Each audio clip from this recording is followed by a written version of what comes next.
My great-grandmother, whom I affectionately called Nana, was born in 1913 in a small village in Ukraine. She was a woman of resilience and profound wisdom, having survived one of the darkest chapters in human history. Her stories, often told in hushed tones by the flickering fireplace, painted vivid pictures of a time and place that seemed worlds away from our cozy suburban home in America. Nana's early years were marked by the serene beauty of the Ukrainian countryside, where fields of sunflowers swayed gently under a vast, azure sky. Life was simple but joyful, filled with the laughter of children and the rhythmic melodies of folk songs. But this idyllic existence was shattered in 1932, when Nana was just 19. It was the year the Holodomor began. The Holodomor, a term I learned much later in history class, was a man-made famine orchestrated by the Soviet regime.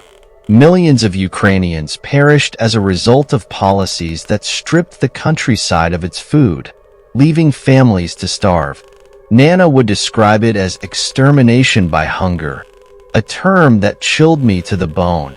It wasn't just a famine, it was a genocide. The stories Nana shared from that time were harrowing. She recounted the eerie silence that fell over the village as the first signs of hunger took hold. Families, once robust and full of life, began to wither away. Children's playful laughter was replaced by the haunting cries of the hungry. The dead were a constant presence, their bodies lining the streets, awaiting burial that often never came. One evening, as the fire crackled and shadows danced on the walls, Nana told me about the day cannibalism became a grim reality. It was not an isolated incident, but a widespread horror. Desperation drove people to commit the unthinkable. Families, in their despair, would sometimes sacrifice their youngest members for survival. It wasn't unheard of, she said, her voice trembling, for families to kill the youngest child in order to eat. I could hardly fathom the terror and agony they must have felt. Nana's eyes would glaze over as she spoke, as if reliving those moments. The famine eventually ended, but the scars it left behind were deep and lasting. Even as food became more available, it was still scarce, and obtaining the basics, milk, eggs, bread, required great effort and often significant expense.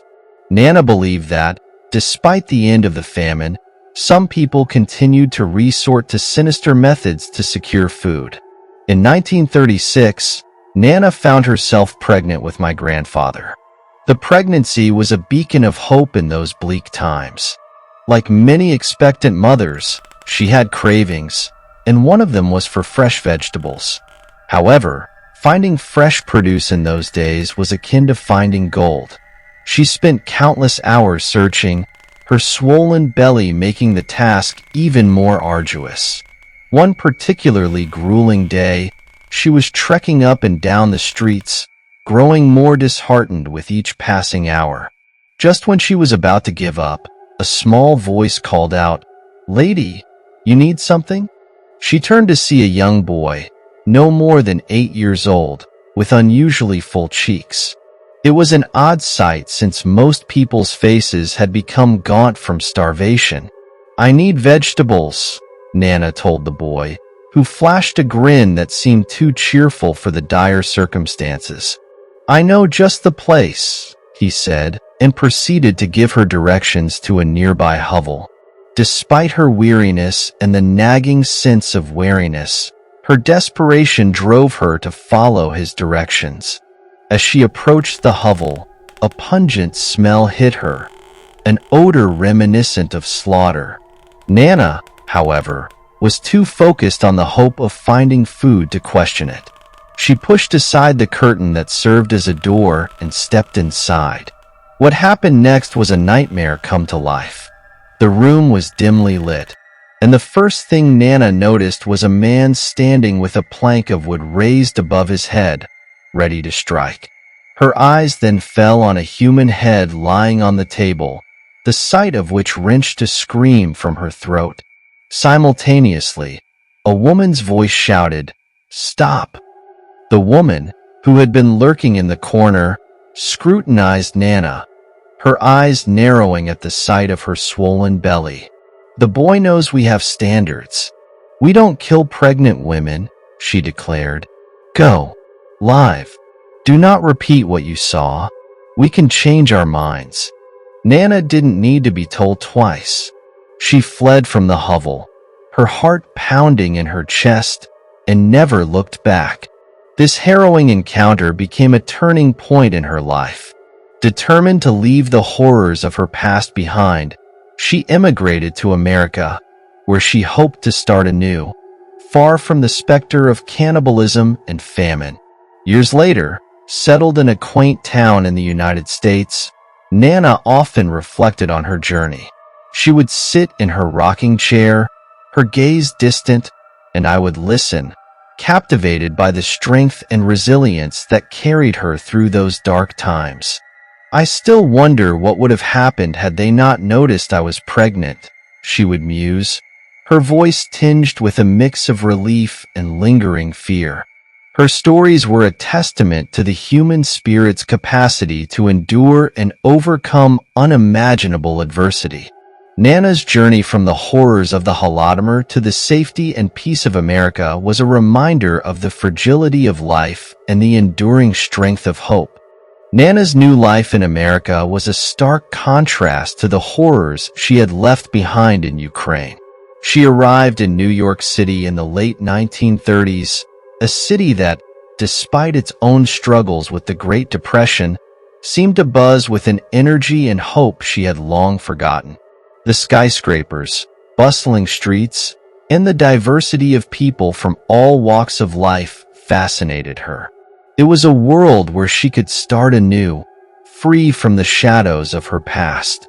She settled in a small, tight-knit immigrant community where she found solace among others who, like her, had fled the turmoil of their homelands. There, she met my great-grandfather, a kind and hard-working man from Poland who had come to America in search of a better life. They married and began to build a future together, one brick at a time. Nana found work as a seamstress, her nimble fingers weaving hope into every stitch. Despite the challenges they faced as immigrants in a new land, Nana and my great-grandfather were determined to provide a better life for their children. Their home, a modest apartment in the Lower East Side, was filled with laughter, love, and the rich aroma of traditional Ukrainian and Polish dishes. Nana often cooked borscht and pierogi, recipes passed down through generations, each bite a connection to the homeland they had left behind. The community thrived on mutual support. Neighbors helped each other find jobs, shared food, and celebrated cultural traditions together. Nana's strength and resilience made her a respected figure in the community. She often shared her stories, not as tales of woe, but as lessons of survival and hope. As my grandfather grew up, Nana made sure he knew about his heritage and the struggles his family had endured. She wanted him to understand the value of hard work, perseverance, and the importance of remembering where he came from. These values were instilled in him deeply, shaping him into a man who appreciated the opportunities he had in America. In the early 1940s, as the world plunged into another war, Nana's past traumas resurfaced. The news of the Nazi invasion of the Soviet Union and the atrocities committed against the Jewish people brought back painful memories. However, Nana channeled her pain into action. She joined efforts to support the war, working long hours in factories producing supplies for the troops. Her resilience and determination inspired many around her, and she became a beacon of hope in those dark times. After the war, the community began to rebuild and flourish. Nana and my great-grandfather saved enough money to buy a small house in the suburbs, a symbol of their hard-earned success.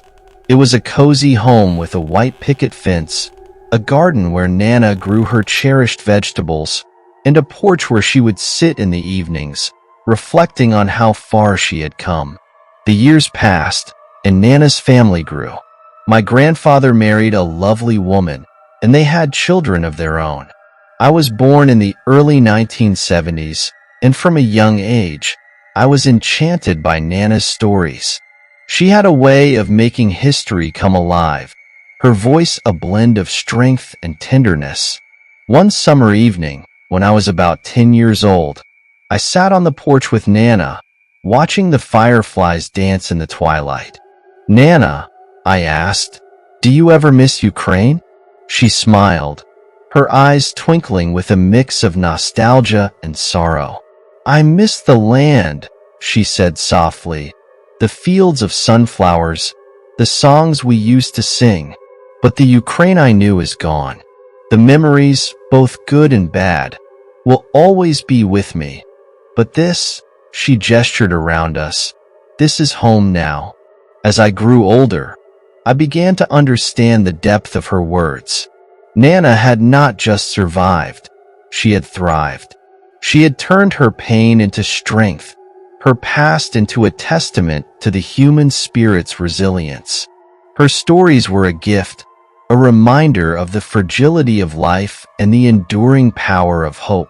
Nana passed away peacefully in her sleep when I was in my 20s, but her legacy lived on. She had imparted a deep sense of resilience and hope to her family. We carried her lessons with us, honoring her memory by embracing life's challenges with the same strength and determination she had shown. Now, as I sit by the fireplace, sharing Nana's stories with my own children, I feel a profound connection to her. Her journey from the horrors of the Holodomor to the safety and peace of America is a reminder of the enduring strength of hope and the boundless capacity of the human spirit to overcome adversity.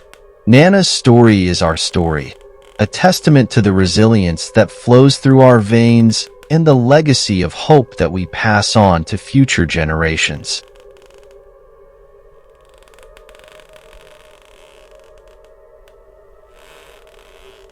I'd always known that my great-grandma was an orphan, but in late October of last year, she decided to tell me the truth about what happened to her family.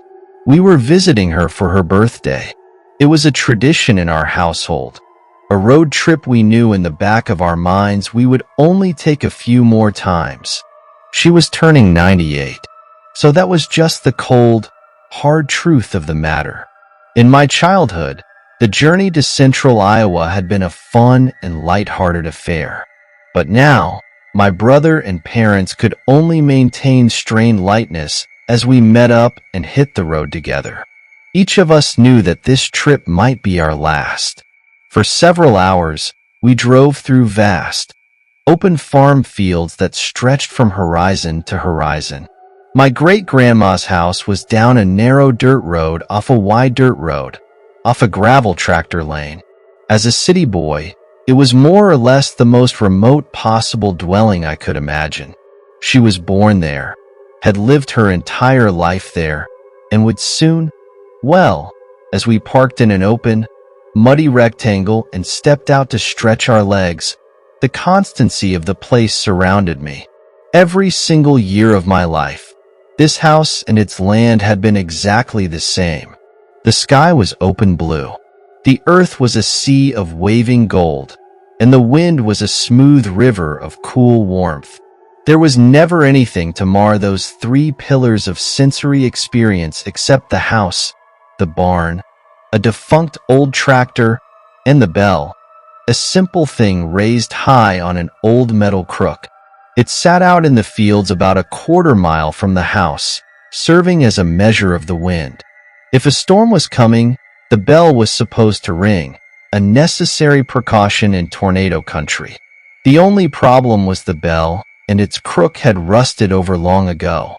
Every time I got out of the family van from age 5 to age 26, I glanced in that direction and felt a sense of unease as my gaze fell upon that decayed artifact.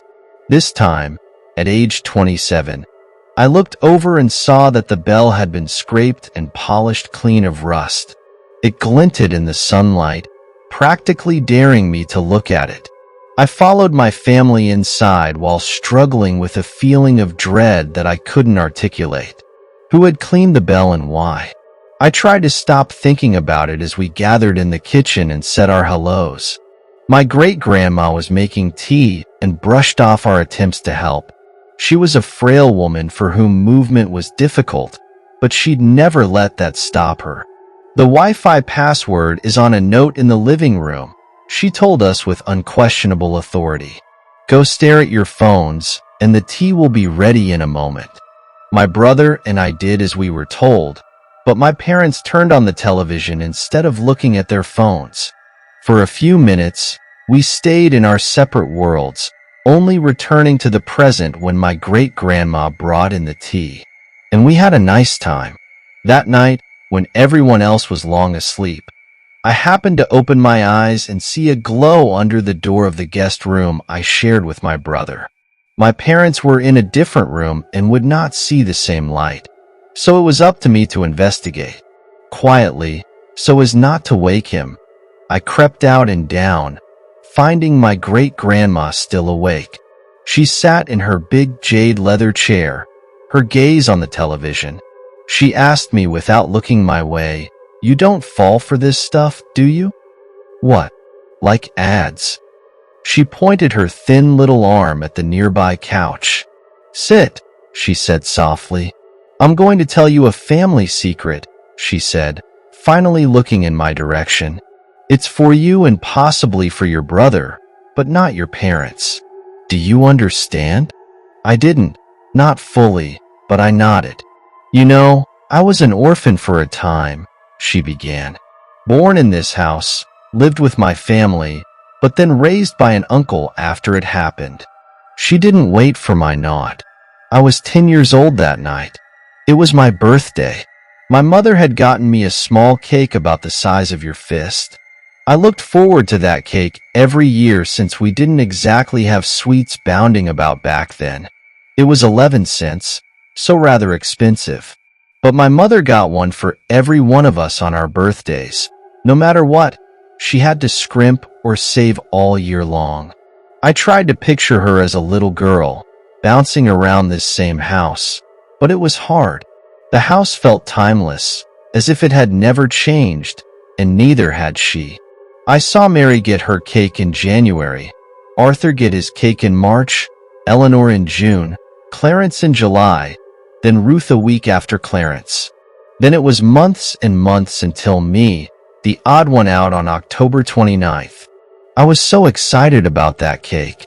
As the days rolled closer, as the morning dawned and as the hours inched by, I hopped around the house like a bunny rabbit, but I wasn't allowed to eat it until well after supper. I stared at the clock, so I knew. Yes, that one on the mantel there, the brass and chrome one. Same one. But I stared at the clock, so I knew night fell at 6:41. That was the moment bright orange stopped glinting off that clock and my mother rose to light a lamp. I looked up at her now. She smiled and shook her head.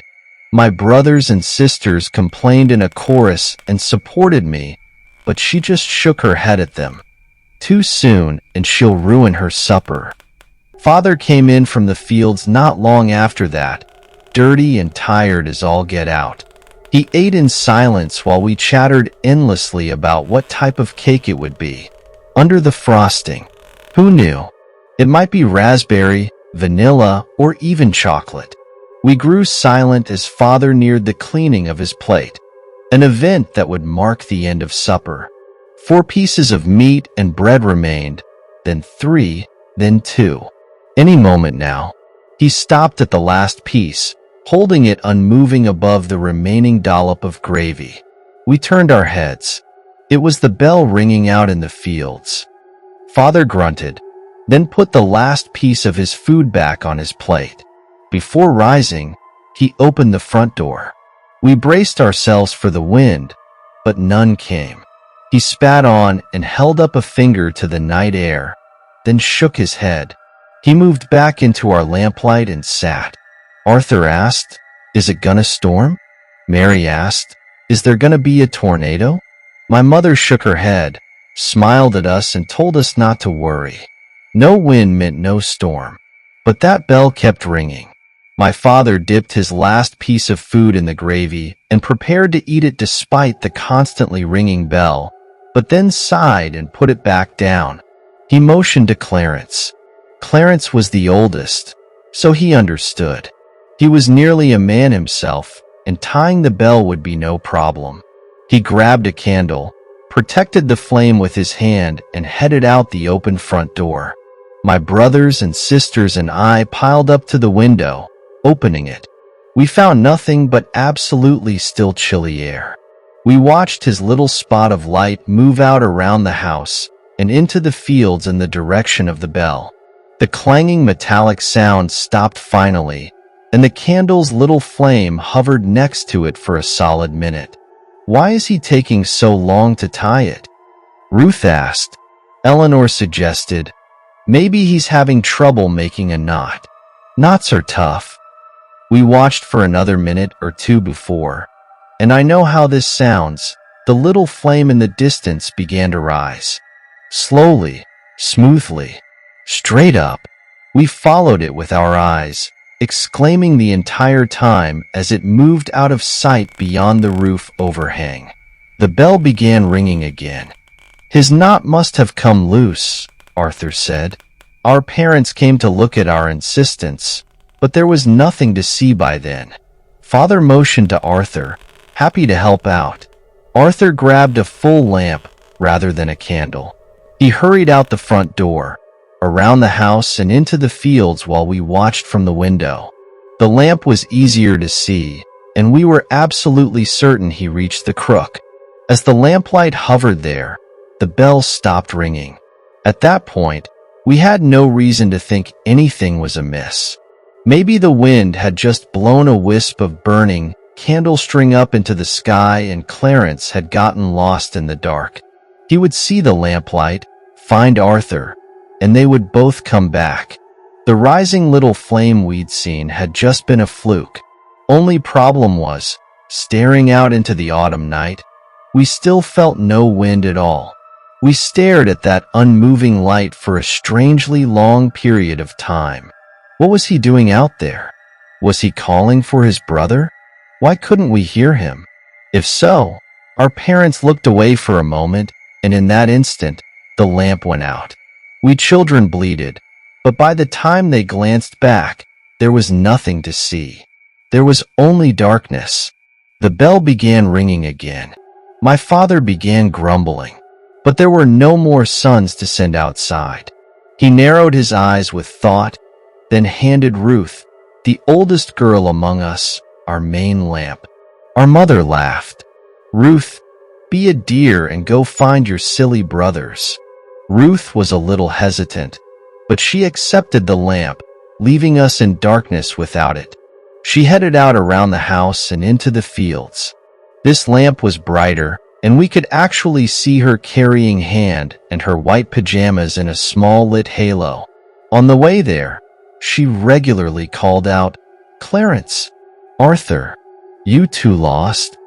About halfway to where the other two lights had stopped, her calls went instantly silent, mid-sentence. "Clarence, Arth." It wasn't that she'd given up yelling. The sound reaching us had simply stopped completely.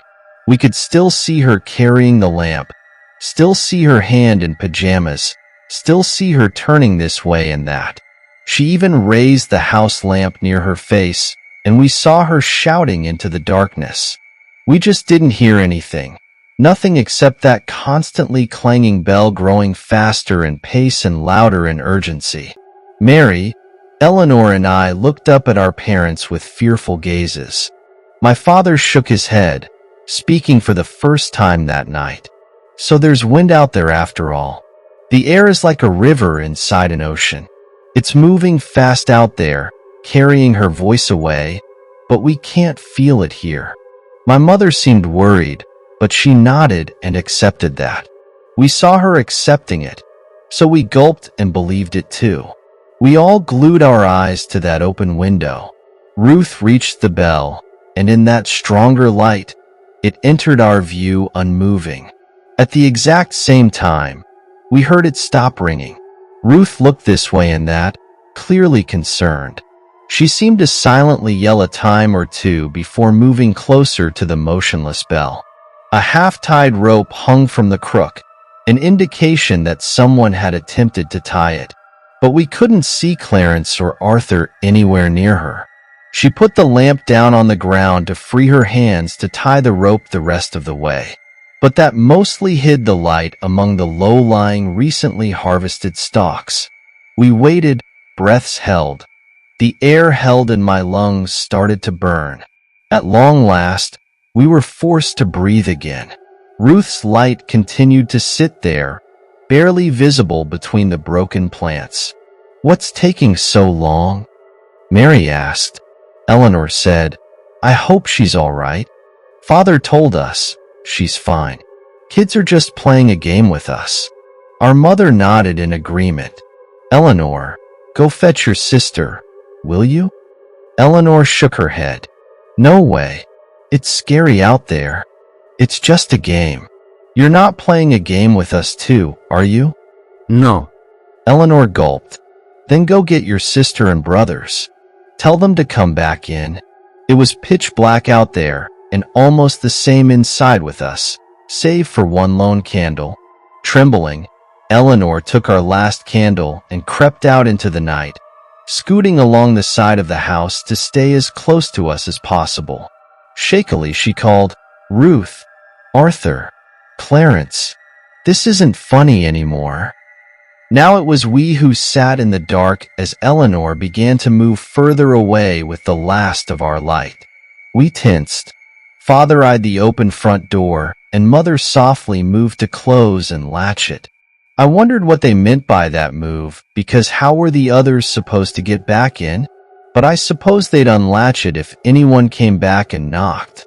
Mother moved away from us in search of more candles. Through it all, the bell kept ringing out in the dark. Increasingly scared, I held Mary's hand tightly and yelled out the window, "Be careful, Ellie." She must have happened to cross that invisible, silent threshold at that moment because she turned around in surprise and stepped closer. "I heard your voice go quiet, but there's no wind. Papa's wrong." She stepped away again. "See, when I passed this point, she held up the candle to show us that her mouth was still moving, but we heard nothing. Come to think of it, her hair wasn't moving, and we hadn't seen Ruth's pajamas billowing in any wind. I asked, "Father, what's doing that? What's making it quiet out there?" "It's just a game," Father insisted. "They're all lying. She's just pretending to make noise, so it looks like she's being silenced." Eleanor reached the bell. Father's grip on my shoulders squeezed to nearly painful. She reached down for the lamp Ruth had left, lifting it with one hand and holding the candle with the other. She approached the clanging bell. "See," Mary whispered to Father. "The candle's not going out, even though she's not protecting the flame. There's no wind out there, but the bell is ringing." He said gruffly, "So there is wind." Eleanor kept looking left and right as if she'd heard something. Slowly, she reached the bell, which was hanging unmoving from the crook, but we could still hear it ringing. Next to me, Mary began to cry. "It's a game," Father said angrily. "It's just a game they're playing." Eleanor threw the lamp at something in the darkness.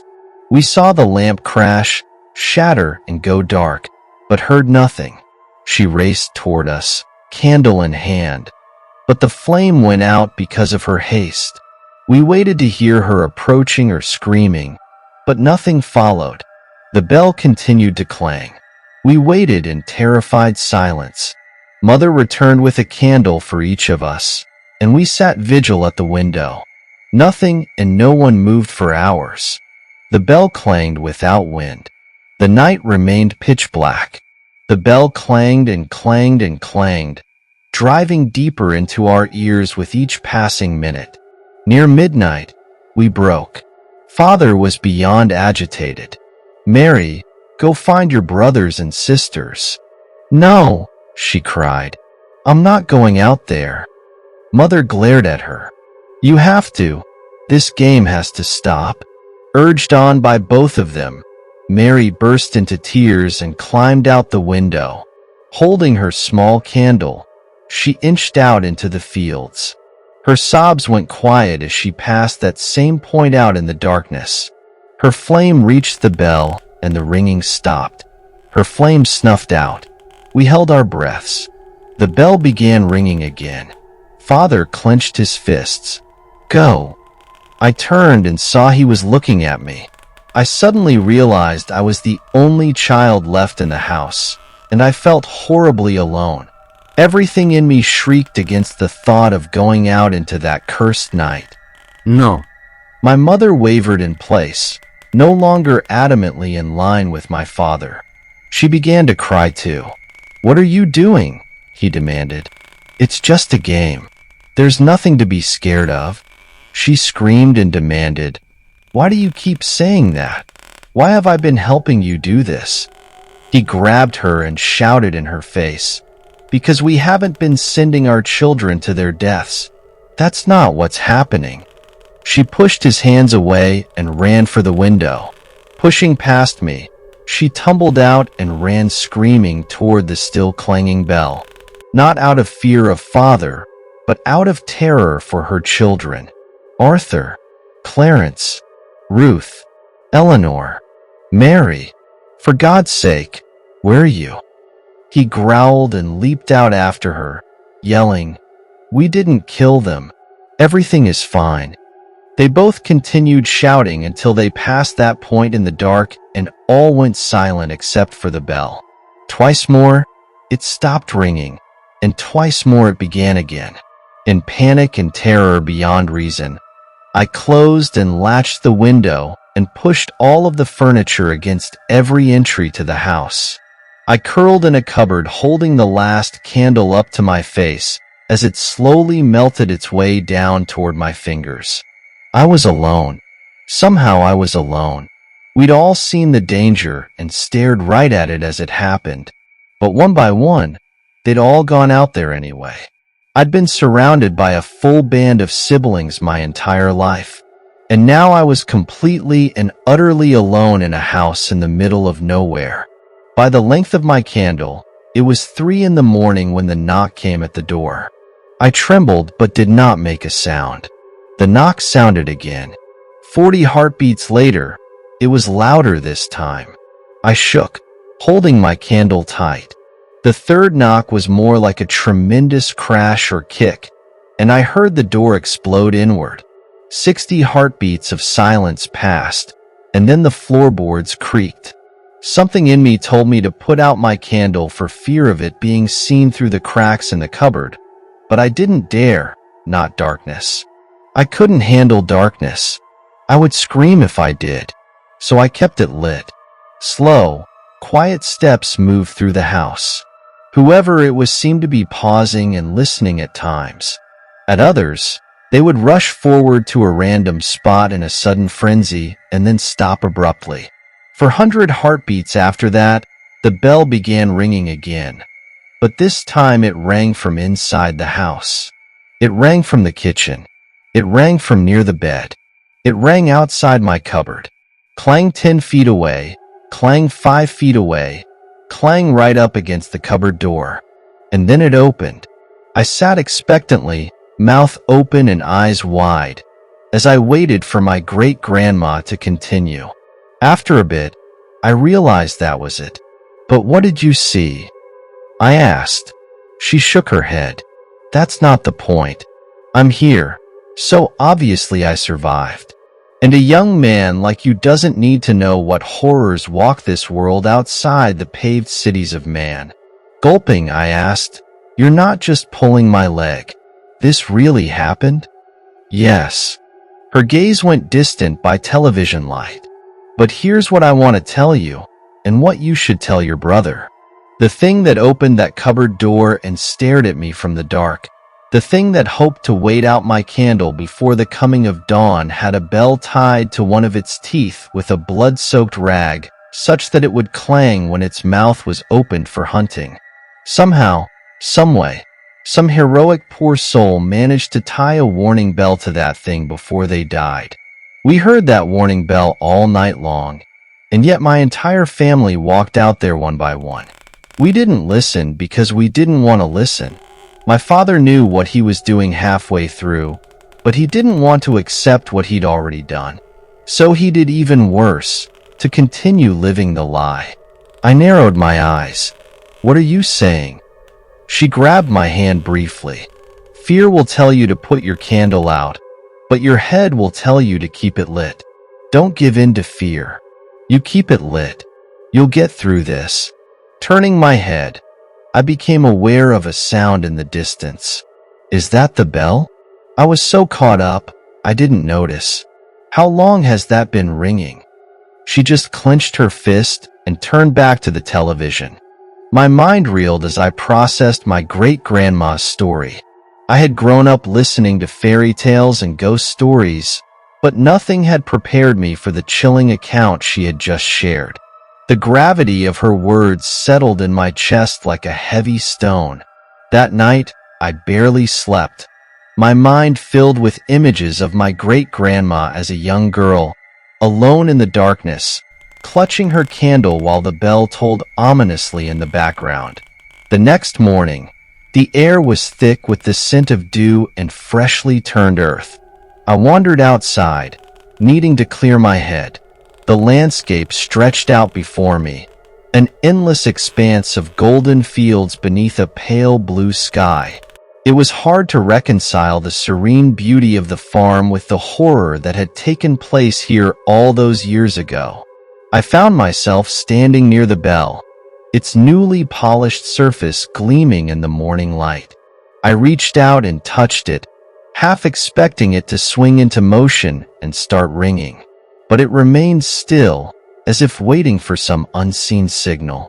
My thoughts were interrupted by the sound of footsteps behind me. "You okay?" It was my brother, Jake. He looked concerned, his brow furrowed. "Yeah," I lied, turning to face him. "Just thinking." He nodded, glancing at the bell. "Creepy story, huh?"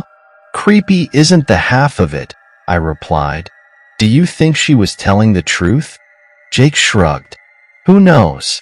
Old people have a way of making the past seem more dramatic than it really was. But then again, she did seem pretty serious about it." We stood in silence for a moment, each lost in our thoughts. Finally, Jake spoke again. "Come on, breakfast is ready. Let's not keep everyone waiting." The rest of the day passed in a blur. We helped with chores around the farm, visited with neighbors, and did our best to keep the mood light for great-grandma's sake. But the story she had told lingered in the back of my mind, a shadow I couldn't shake. That night, as we gathered around the dinner table, the conversation turned to family stories and legends. My great-grandma, seemingly rejuvenated by our presence, recounted tales of her youth, each one more fascinating than the last. But I noticed that she avoided mentioning the bell or the events of that fateful night. After dinner, as we sat in the living room, my parents started discussing plans for the future. They talked about visiting more often, perhaps even moving closer to the farm to help out. My great-grandma listened quietly, her eyes distant. When the conversation lulled, she looked at me and said, "Would you help me to my room, dear?" "Of course, great-grandma." I stood and offered her my arm. She leaned on me, and we slowly made our way down the hall to her bedroom. Once inside, she sat on the edge of her bed and looked up at me. "There's something I didn't tell you last night," she said softly. "Something I need you to understand." My heart skipped a beat. "What is it?" She took a deep breath, her frail hands trembling slightly. "After that night, I was never the same. The fear, It stayed with me. I couldn't bear to be alone in the dark. Even now, I keep a light on at all times. I nodded, understanding dawning. That's why you told me to keep the candle lit. Yes, she whispered. Fear is a powerful thing. It can drive you to do things you never thought possible. But you must never let it control you. I squeezed her hand gently. I won't, great-grandma. I promise. She smiled, a weary but grateful expression. Good. Now, go get some rest. We have a long day ahead of us tomorrow. I kissed her on the forehead and left her room, closing the door softly behind me. As I walked back to my own room, I couldn't shake the feeling that there was still more to her story, more that she hadn't told me. But for now, I would respect her wishes and let her rest. The next few days were filled with a flurry of activity. We helped around the farm, visited with relatives, and did our best to make my great-grandma's birthday celebration memorable. But the story of the bell and the events of that night continued to haunt me. One evening, as the sun set over the fields, casting long shadows across the landscape, I found myself drawn back to the bell. I stood there, staring at it, trying to make sense of everything. The wind rustled the tall grass, and for a moment, I thought I heard the faintest echo of the bells tolling. Hey! Jake's voice startled me out of my reverie. What are you doing out here? I turned to see him approaching, a curious look on his face. Just thinking, I said. This place, it's got a lot of history. Yeah, it does, he agreed. But you know what? We can't let the past control us. We have to make our own future. I nodded, appreciating his wisdom. You're right. Let's head back. Great-grandma will wonder where we've gone. As we walked back to the house, I glanced over my shoulder one last time at the bell. It stood silent and still, a relic of a bygone era. Whatever secrets it held, I knew they would remain hidden in the shadows of the past. Over the next few weeks, life returned to its usual routine. But the memory of my great-grandma's story stayed with me, a constant reminder of the power of fear and the importance of courage. I resolved to honor her legacy by facing my own fears head-on, keeping my candle lit in the darkest of times. As the seasons changed and the days grew shorter, I often found myself thinking of the farm and the bell. My great-grandma's words echoed in my mind, a beacon of light in the midst of uncertainty. And though I couldn't erase the past, I knew I could shape my own future, guided by the strength and resilience she had instilled in me. Winter came swiftly, blanketing the farm in a layer of pristine snow. The holidays brought a welcome distraction from the lingering shadows of the past. My family gathered once again at the farm, filling the old house with laughter and warmth. The smell of freshly baked cookies and the sound of holiday music created an atmosphere of comfort and joy. Despite the festive cheer, I couldn't shake the feeling that something was still unresolved. One evening, after a particularly hearty Christmas dinner, I found myself alone with my great-grandma in the living room. The fire crackled in the hearth, casting a warm glow over the room. Great-grandma, I began hesitantly. I've been thinking a lot about the story you told me. I can't help but feel there's more to it. She looked at me, her eyes wise and knowing. You're a curious one, aren't you? I suppose I am, I admitted with a small smile. But I feel like there's something I'm missing. Something important. She sighed softly, leaning back in her chair. There are always things left unsaid, dear. Some truths are too painful to revisit. I nodded, understanding the weight of her words. But I need to know, great-grandma, for my own peace of mind. She regarded me for a long moment before finally nodding.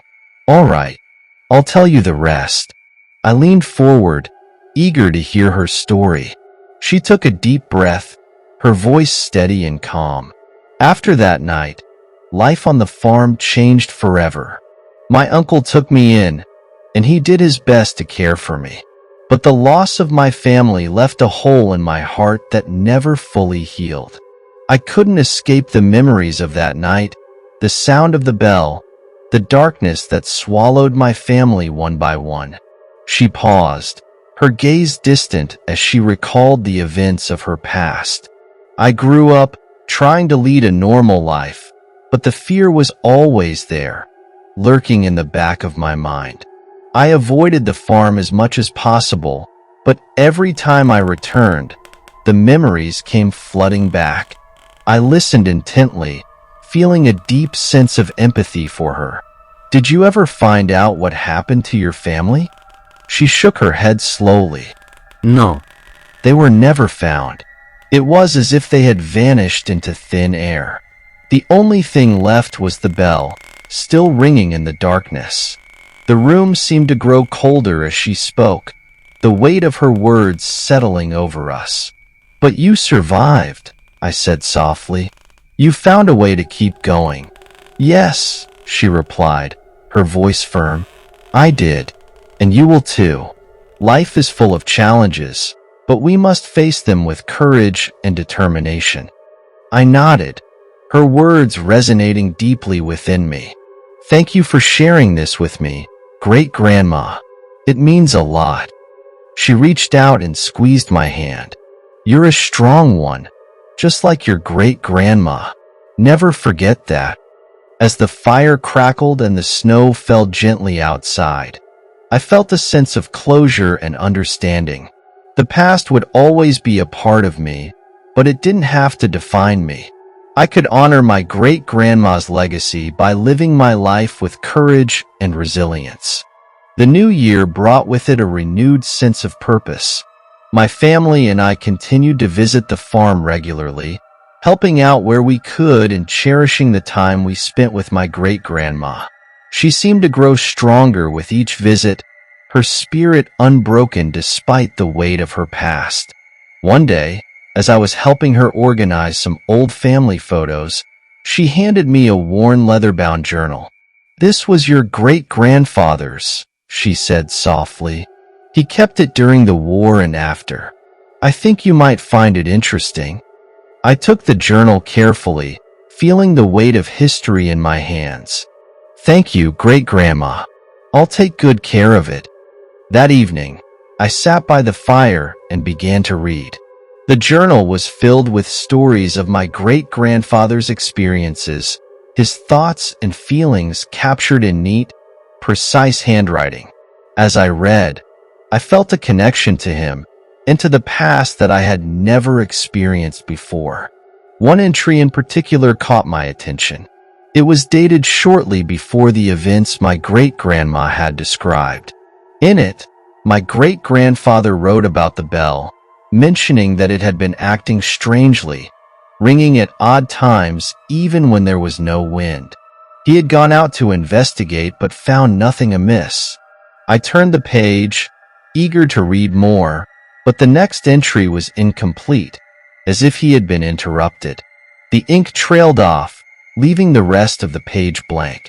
My heart pounded as I realized this might have been his final entry before that fateful night. The next morning, I showed the journal to my great-grandma. She read the entry carefully, her expression somber. He was a good man, she said softly, always looking out for us. Do you think he knew something was wrong? I asked. She nodded slowly. He must have, but he didn't want to scare us.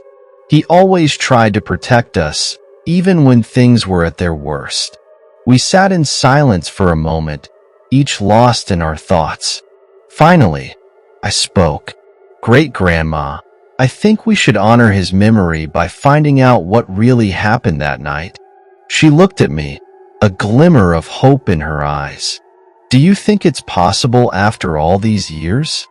I do, he replied firmly. And I think it's something we need to do. For you, for him, and for our family. She smiled, her eyes filled with pride.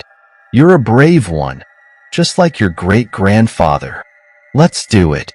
Over the next few months, we began to piece together the fragments of the past. We spoke to neighbors, combed through old records, and even enlisted the help of a local historian. Slowly but surely, the pieces began to fall into place. We learned that the land the farm was built on had a long and troubled history. There were tales of strange occurrences, disappearances, and even a few ghost stories. The bell, it seemed, had been there for as long as anyone could remember, always ringing to warn of approaching storms. But there was something more, something darker. We discovered that a previous owner of the land had been involved in some unsavory practices, dabbling in the occult and performing rituals that were meant to summon or control otherworldly beings.